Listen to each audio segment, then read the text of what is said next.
We've all heard it, haven't we? As older generations roll their eyes and tell us with unwavering confidence that renting is dead money. Renting, rather than buying, has always kind of had this stigma attached to it. And then Auntie Jean goes on to grab you by the ear to remind you that you're making someone else rich, paying someone else's mortgage. No idea what that accent is. Sounds like a bad Warren Buffett. In today's video, I'm going to tell you why it really isn't that simple and why renting might actually be a better idea than you think.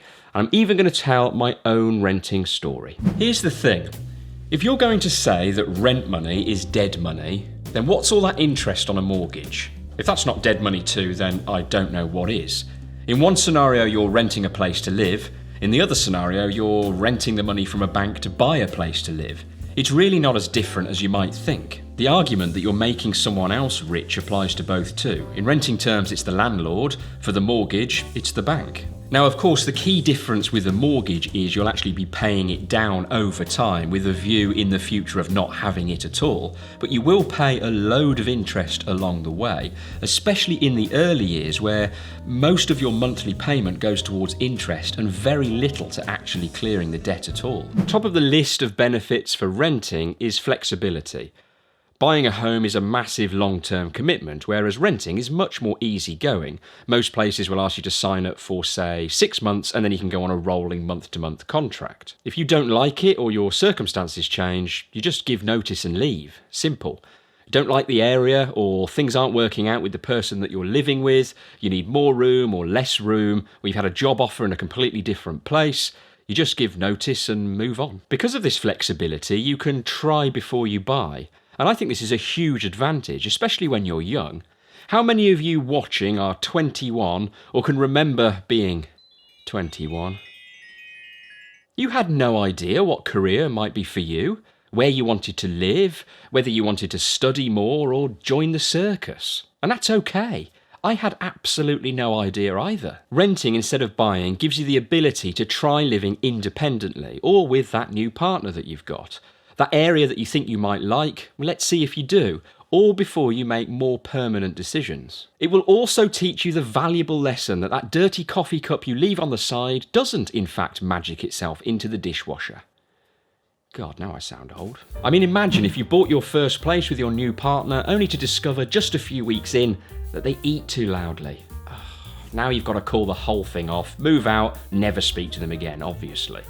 If you've rented, that's nice and easy. But if you've bought the place, you're going to have to sit and watch them chewing for months and months. The sad thing is the reality that many people simply don't have the luxury of this choice between buying and renting.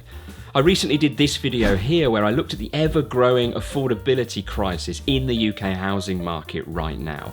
And the summary is, it's never been more unaffordable to buy a home than right now. I'll leave a link to that video in the description. So with this backdrop, it's taking longer and longer for people to be able to afford their first home, if at all. And I think becoming self-sufficient, finding your own way, and the independence that this creates as a young adult is massively important. So unless you're never going to leave the family home, then renting surely has a role to play. Speaking from my own experience for a moment, if we go back 13 years or so, renting my first place with my then girlfriend, now wife and lovely mother to my children, was such an exciting step. I remember hosting barbecues, our own beers in the fridge, our place with our furniture, our pictures on the walls. It really felt like progress, the first real step towards independence. And without renting, we simply wouldn't have been able to do that. There's no way we could afford to buy at that time. It was a relatively new relationship too, so naturally I had to hear how loudly she chewed before deciding to marry her. If she watches this, I'm dead. Luckily, she stopped watching months ago. But seriously, a couple of things happened around that time, which just goes to prove the flexibility of renting and how it can really help. The first thing is, the very same area that we rented back then is the same area that we now live and own our home in. So we tried before we buyed. I remember distinctly walking around this area. We had a little 2-bed place, walking the dog around, looking at the big, nice 4-bed detached houses and thinking, one day we're going to buy one of those. And we did. It gave us that aspiration. But secondly, and perhaps more importantly, I was actually made redundant from the job that I had at the time about 6 months into the tenancy. And I remember thinking this couldn't possibly be worse timing.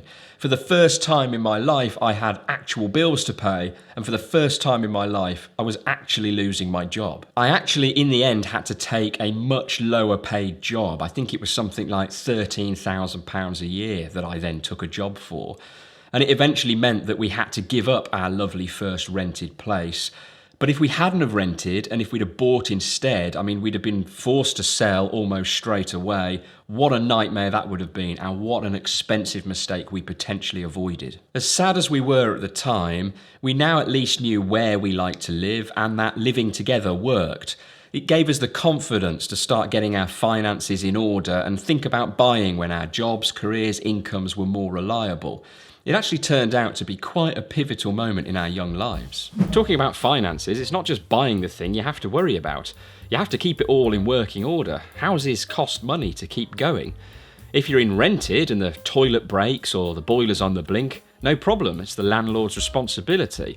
But if you own the place, that's yet more cash you have to find. So in order to buy, you need to be in a good place financially, both with secure incomes and cash for a rainy day. So no, I don't think renting is dead money. I think it has its time and place. But, and here's the big but, long term, I still think aspiring to own your own home is the way to go. So I guess you could say my conclusion is rent first, then buy is the ideal track to run on, like we did. But there's a problem. The biggest challenge is, how do you save for a deposit to buy later on once you've been sucked into the rental world? According to this table here, it shows the average rent in the UK as at June 2022 to be about £1,100 per month, as headlines earlier this year marvelled at average rent breaking the £1,000 barrier. But house prices are at record levels too, with the average house price being up at around £280,000. If you assume a 5% deposit, there's 14 grand that you'd need, not to mention legal fees and other costs. But to be honest with you, to access better deals and more of them, you probably need to double that for a 10% deposit. Plus costs, you're now staring down 30 grand that you'd need to make your first steps onto the property ladder. And when you're already forking out £1,100 a month in rent, that's a real challenge. So look, I know it's difficult. I've been there, I've done that. But what I will say is, in my opinion, it's a challenge worth fighting for. And for us, financially, buying was the best decision we ever made. We all have to live somewhere, that's a fact. Renting forever means you've got that cost forever, and that could prove tricky when one day you no longer want to work. Also, we're raising a young family here, so the security that comes from owning our own home is worth everything to me. Just take a look at this comment on my previous video from Mountains and Magic, where he explains how he's been turfed out 3 times in 5 years with landlords selling up from underneath him, uprooting his kids and costing him more money each time. Nightmare. Before you go, let me leave you with this.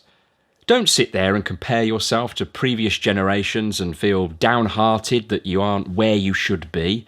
They were playing to a completely different rulebook. Back in the day, you'd be married with children and your own place, all by the age of 21, watching each other chew your food to your heart's content. But for many of you, hearing that out loud will have made you recoil in terror at the thought of that level of commitment. And if you want to rent forever and live in a different place year by year, that's fine too. You do you. There's no right way of doing this, only the way that makes you happiest. Just make sure if something is a priority for you, like buying your own home, then you do absolutely everything in your power to get yourself there. And you should start by watching this video next, which will give you all the tips and tricks you need as a first-time buyer in order to beat your competition and make your dreams a reality.